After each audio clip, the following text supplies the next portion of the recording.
Now at 6, state and local leaders are pushing back against a plan to ship billions of gallons of oil through Colorado right along the Colorado River.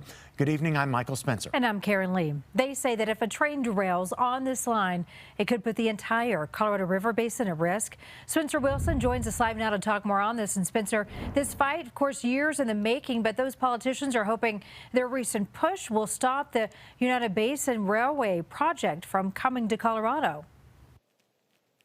Karen, the majority of that line does go through Utah, but it does come through Colorado as well in that plan.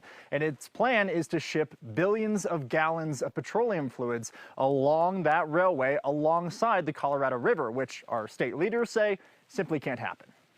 The main issue is location, location, location. If something goes wrong, a spill would likely go right into the Colorado River. From my vantage point, you don't need to be a rocket scientist to understand that this project, which as the senator said, would enable 4.6 billion gallons of oil to travel adjacent to this river, is not a smart idea.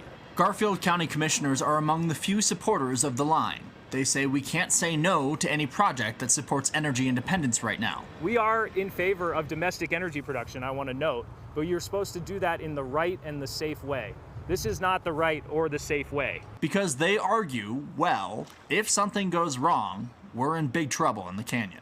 To make sure that the potential consequences of 10 trains a day, 2 miles long, transporting dangerous products through our most beautiful Colorado cannot happen, and it cannot happen on our watch. Senator Michael Bennet said President Biden needs to help put a stop to the plan, and the EPA needs to go back and do an environmental survey on the impacts to Colorado, which he said simply didn't happen.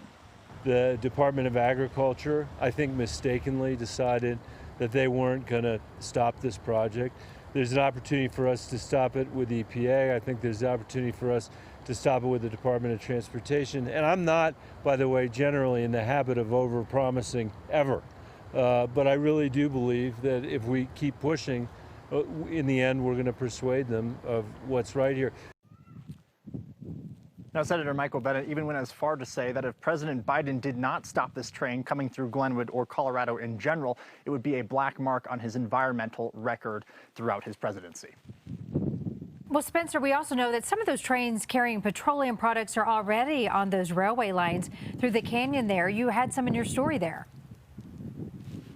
Absolutely. I actually happened to catch it yesterday on my way back from a different story. But the long story short is this is about frequency and the amount of load that those trains are carrying. It's a great deal more and a great more deal frequently going through that area. So it would just be a lot more trains, a lot more coverage. And they're worried not only because of a potential problem with pollution if there was a train crash, but also the potential for a wildfire. That's an area that we already know has had some issues with wildfires in the past, is dealing with mudslides and basically tough winter issues. I-70 in Glenwood Canyon is constantly closing, so they don't want one more problem that could potentially arise and cause some real big issues. Karen. So many really important things to think about and talk about. Thank you, Spencer.